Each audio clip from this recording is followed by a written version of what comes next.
All right, 90 Day Challengers, this is video number 4, so you guys all should be on this page here. This is where we're going to start off. Okay, so on this page here, this is what we call the Eating Made Simple plan here. Okay, so very basic eating program here, set out to the side here. Now, this is laid out in time frames. Your time frames don't have to be the same as this. I know everybody kind of gets up there, but this is an example of what the time frame should be.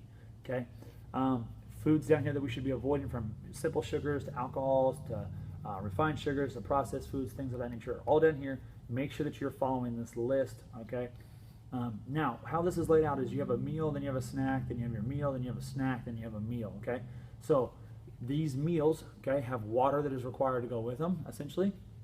Everybody should be getting about half a gallon to 3/4 of a gallon in the first 30 days. It's going to help with recovery. It's going to help with energy levels, help with water retention, things of that nature, okay? So make sure you're getting plenty of water, and that is key. And then also here in the very top, you guys notice there's a multivitamin and a product called Tone. Now the multivitamin, I don't really care what multivitamin you use. Like I told you guys before, I use a gummy is what I use. So I get it from Costco. But if you want to use a gummy, if you want to use a multivitamin from GNC, Complete Nutrition, one of those, that's fine. And then Tone. Tone is a fish oil that is purchased at Complete Nutrition. All right, so a fish oil is super important. It actually says up here at the top about where you can get it from. There's men's, women's, like one-a-days are fine too. I don't have a problem with those. If you're using Advocare Isagenix multivitamins, that's cool as well. If you have a question about whether or not that product is correct for you, check with your mentor or myself. We want to keep the carbs and the calories really low on your vitamins. If your vitamins have a bunch of calories in them, we probably should maybe make an adjustment on that. So Tone is a fish oil.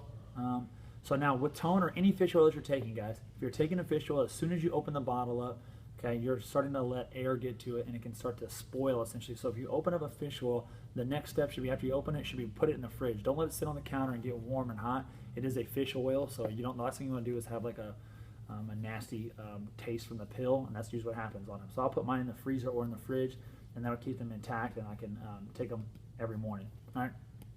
So the fish oil and the Tone now, it says just in the morning, but read the bottle and go based off of the label on the bottle and how it's supposed to be broken out through the day. Some tell you to take them in the morning, some tell you to take one in the morning, one in the afternoon, one in the evening, whatever that may be. All right, now Tone itself, there's 3 different types. There's a green, there's a yellow, and there's a white.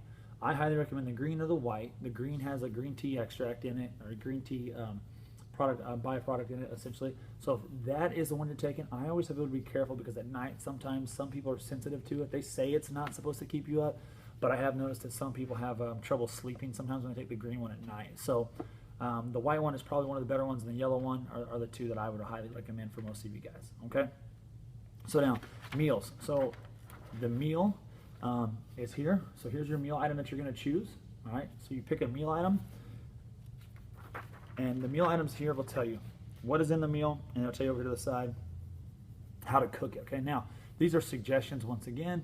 If for some reason, let's say that you do the Greek yogurt, there's one that says Greek yogurt and then blueberries.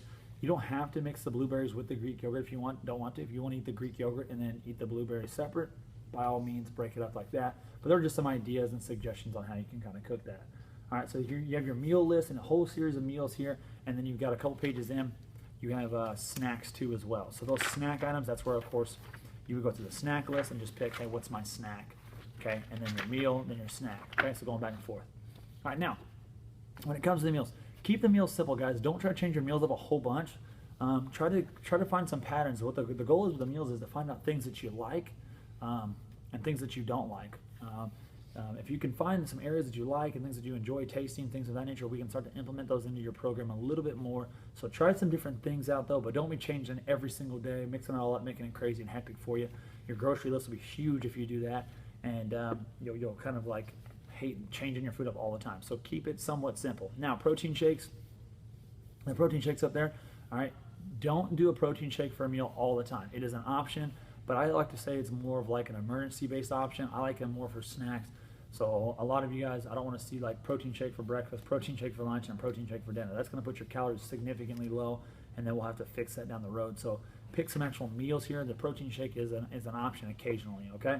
So with that being said, you have all the food here and the snacks. What I would tell you guys to do is, if you guys don't already have MyFitnessPal, it is a app that you can download on your phone or have a desktop version. It's a super simple app to use. I would tell you guys to start logging these foods into the MyFitnessPal app. Super important to make sure that you have that, or an app of some sort that tracks all the food. Because as you start eating these foods and down the road, you're going to have questions. And when you have those questions, the couple things I'm going to ask you is, how many calories are you taking, what carb was, or what food was eaten last, things of that nature. And if you don't have them logged or don't have a way to log it, we can't really answer those questions. And I'm going to want you to go back and log it through MyFitnessPal. So make sure you're putting this food in MyFitnessPal.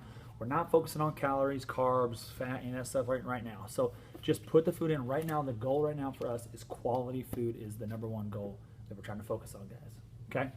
So this is video number 4. Check out video 5 and 6 to finish out the booklet here for you guys. All right, so focus right here, and then make sure you check out video 5 and 6.